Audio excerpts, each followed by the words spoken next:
Hello guys, good morning, welcome to my channel and it's me again, ang inyong chismosong Kaalda Vlogger.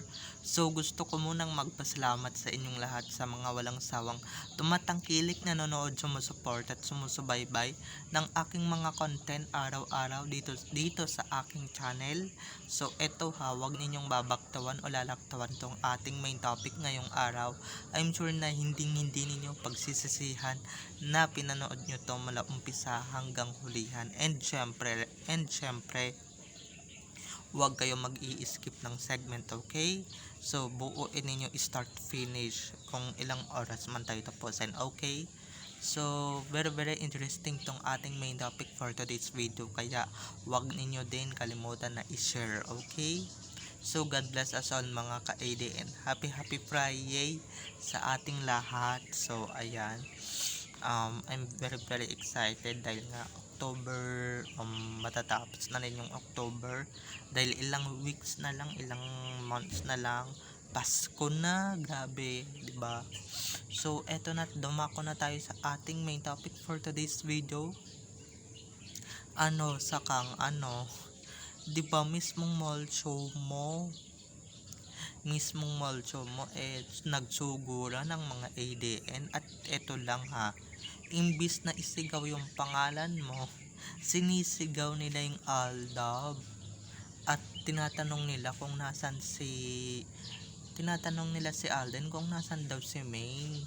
So mismong mall show mo, Aldab pa rin ang laman, no? Aldab pa rin talaga ang hinahanap, no?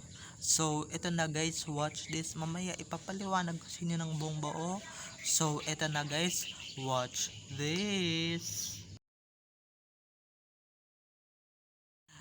At kung nakita nyo na ngayong recap, so once again, say TTO sa mga admins. So thank you so much sa kanila, dahil kung hindi dahil sa kanila, wala ako dito sa kinalalagyan ko. And syempre, hindi ko natatamasa kung ano man yung natatamasa ng ibang mga vloggers before. Kaya maraming salamat. And syempre, yung mga subscribers na hanggang ngayon nandito pa rin sa aking tabi, maraming salamat po sa inyong lahat. Ginagawa ko ho ito para sa inyo and syempre para sa mga patuloy pa rin na nagmamahal at nagsusuporta sa Aldab kahit na individual. So eto na, dumako na tayo sa ating main topic for today's video. Like what I said earlier, no, ano kayang pakiramdam mo, Kati, na 'di ba mismong mall show mo, nagpo-promote ka ng pelikula mo, nagsuguran ang Aldab Nation, tapos nagsuguran sila, not for you, just for Alden lang, okay? And eto lang ang matinding sigaw ng ADN, matinding sigaw ng bonggang mga ka-ADN, yung pangalan mismo ng asawa ni Alden Richards. Ang sakit ba? Ang sakit bang malaman na hindi ikaw yung hinahanap at hindi ikaw yung importante sa aming mga ADN, 'di ba? Ang sakit, no? At ito lang nga, walang nagsuguran sa mall dahil nga weekend iyon ginanap. Kaya maraming tao, syempre, shopping, 'di ba? Pasyal, 'di ba? Weekend yun, linggo yun. Ano namang pakialam nila kung may artista doon at kung sino yung artista doon? Ano namang pakialam nila, 'di ba? Ano naman yung palagay ninyo sa mga tao doon? Pumunta lang doon just for the artists and for the mall tour na ginanap or ganap na mall show, 'di ba? 'Di ba pwedeng kumain lang sila sa kabilang fast food chain o kaya sa McDo o kaya nag-shopping, 'di ba, ng bench, 'di ba? At ng kung ano-anong products, 'di ba? Hindi yung pupunta sila sa mall show. Ano 'yan? Aaksaya nila ng pera yung ano nila. Although marami din namang pumunta, pero I'm sure yung kalahati niyan Aldab Nation. Kaya ayan, tanggapin mo na lang si Katina, hindi ka talaga hinahanap ng mga tao dahil yung iba dyan nauuya na sa iyo, 'di ba? simula pa lang kay Duling, 'di ba, sawang-sawa na sa iyo yung mga tao or sawang-sawa na sa iyo, 'di ba? I'm sure guys, kinikilig si Alden nung mga panahon na hinahanap ng ADN doon sa mall si Main, kung nasaan si Main at kung ba't hindi siya pumunta. Malay ninyo, 'di ba, nasa paligid lang siya, tapos hindi lang siya pinapalabas kasi nga, 'di ba, baka mamaya mabasag yung pinagmamalaki ng ABS at ng GMA na love team daw kuno na kada araw-araw na lang binabalita at araw-araw na lang nagpo-promote ng pelikula nila, 'di ba? So, ibig sabihin dyan, kahit sino mang babae yung nandiyan at kung sino mang babae ang kasama ni Alden Richards, kung talagang may ADN na susugod dyan sa mall tour Caravan FX, 'di ba? Wala na kayong magagawa. Si Main lang talaga ang nag-iisang superstar para sa amin, and si Main lang talaga yung nag-iisang phenomenal star para sa amin. Okay? Wala nang iba pa, and syempre wala nang makakapantay sa nag-iisang Diyosan sa buhay ni Alden Richards, 'di ba? Wala nang hihigit pa, kaya kahit anong gawin mong paganda at pa-cute dyan, walang naghahanap sa'yo, girl. Wala ngang Catherine fans dyan, no? Wala ngang Katniel. Ibig sabihin lang yan, guys, mismo din kay N na dati niyang ka-love team and dati niyang ka-jowa, 'di ba? Yung mga fans nila wala na, bigla na lang naglaho, pero yung ADN andyan pa rin, 'di ba?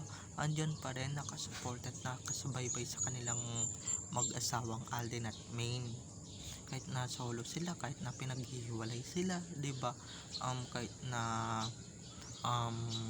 winawalang iya sila, 'di ba, ng kanilang management, nandiyan pa rin yung ADN para to support and for the love of Alden and Main, 'di ba?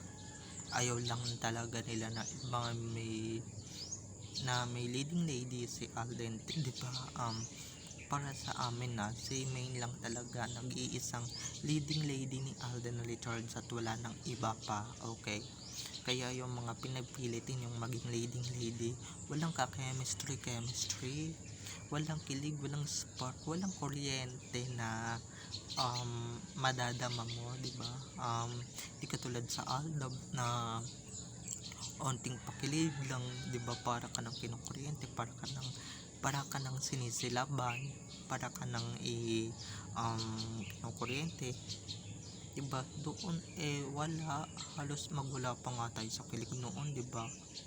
Pero eto, mag-perform, kumanta na kayo, sumayaw na kayo na parang ewan, walang kilig, 'di ba? Kahit na yung iba dyan ay may edad na, 'di ba?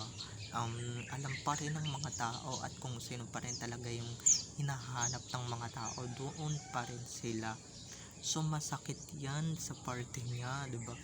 I'm sure guys, umiiyak na yan backstage dahil wala nang naghahanap sa kanya, laong sandip na kasi, 'di ba? Yan kasi nababagay sa mga taong hindi marunong magpatawad at hindi marunong magbigay ng second chances, no? Wawa naman, pati yung mga fans mo noon, na fans ninyo ng jowa mo noon, wala na, hindi man lang pumunta dyan sa mall show, hindi ka man lang tinagang puntahan dyan sa mall show mo, 'di ba? Ano lang ba yung kakarampot mong fandom, 'di ba? Pagsamahin ninyo yung kakarampot yung latex ni Itisoy, wala pa rin yan sa kalingkingan ng Aldab Nation, 'di ba? Wala pa rin yan sa kalingkingan ng Kathniel or ng Aldab, 'di ba? Kahit nasabi ninyong Kath din pa yan, 'di ba? Wala na kayo sa wisyo at wala na kayo sa tamang katinoan, 'di ba? Kakarampot lang 'yan, 'di ba? Kakarampot lang yung fandom ninyo, kakarampot lang kayo. 'Di naman guys sa nang aano pero sa true lang naman din tayo. Pero 'di ba, kung maririnig nyo lang talaga kung may nakapunta man sa mall na Aldab Nation dito sa YouTube channel ko at nakasubscribe, ay nako, alam nyo na yung isinisigaw ng mga tao. Walang iba kung hindi nasan si May, nasan si May, 'di ba? Ano yun, malaking insulto yun para sa mga para sa nagpo-perform na babae doon, 'di ba? Wala man lang sumisigaw ng pangalan niya, wala man lang we love you Catherine, we love you Catherine, wala man lang ganon, 'di ba? Wala man lang ay pa-picture, 'di ba? Walang ganon. Dahil hinahanap talaga ng mga tao ang legit na asawa ni Alden Richards or legit na asawa ni Alden na si Maine Mendoza Falkerson, okay?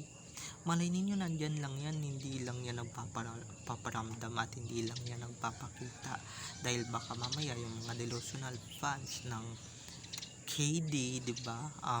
Mabash, 'di ba? Mabash si Maine or mambash yan kay Maine na ba't ka nandun na ano mo, 'di ba? May asawa ka na, ganyan na nanggugulo ka pa, hayaan mo na yung dalawa, 'di ba? Ganyan yung mga palabas ng mga tao. Alam ko yan kasi ano yan 'di ba? Very war freak yung mga yan, lalong na guys yung mga army, very war freak. So kung patay na yung isang fandom, eto guys, malapit-lapit na rin to guys, malapit-lapit na rin tong KD fandom na sasampo lang din yung members, 'di ba? Malay ninyo, 'di ba, magtapos na rin yung sarsuela nila, di happy na rin tayo, 'di ba? Pag natapos yung pelikulang yan, wala na rin yan, babaliwalain na rin kayo at syempre hindi na rin kayo papalagahan, 'di ba? Dahil nga wala naman kayong halaga, kami may halaga kami, kaya nandito pa rin kami at syempre lumalaban pa rin kami para sa katotohanan, para sa legit na informations na nalalaman namin, 'di ba? Tsaka hello, may pinaglalaban kami, 'di ba? Nasaan yung pinagmamalaki nyo palang KD fandom, 'di ba? Wala nga, wala man lang pamunta, wala man lang ADN pa talaga sumugod at hinanap si Maine. Ito lang ang masasabi ko sa ADN, good job everyone, good job, 'di ba? Ipa-realize ninyo diyan kay Kati kung sino talaga ang popular at kung sino talaga ang tunay na asawa, okay? At ilagay nyo siya sa lugar niya, ilagay nyo siya sa place niya, kung nasaan siya at kung anong brand siya. Hindi siya brand new, okay? Hindi siya first handed, second handed na siya, okay? Dahil pinagsawaan na siya ng ilang pung taon, 'di ba? Maganda yan para every mall show ng mga tao, or mall show ng KD Love Team may pumupuntang ADN, 'di ba? Buti na lang talaga, ganun lang talaga yung ginawa ng ADN. Nako, nai-imagine ko pa naman din yung gagawin ng ADN, sinabunutan, kinaladkat, 'di ba? Kinawawa, 'di ba? Ng ADN si Kati. So ganun lang talaga guys ang nai-imagine ko. So sana 'di ba, sayang, charot lang. So ayun na nga, kung hindi pa kayo nagso-subscribe dito sa aking channel, mag-subscribe na kayo, and syempre huwag ninyong kakalimutan na i-click ang notification bell para sa ganun ma-notified kayo sa mga susunod ko pang i-upload ng mga videos patungkol kina Maine at Alden, and syempre patungkol sa kanilang mga buhay-buhay, inside man yan or outside man yan sa showbiz, okay? So babay na mga ka-ADN, I love you all, have a nice day, keep safe and God bless, enjoy the rest of our weekends, enjoy watching. So don't forget to subscribe para sa ganun pag nag-upload ako, kayo agad ang unang-unang makakapanood dito sa dito ng mga videos ko, okay? So bye bye na, I love you all, bye bye.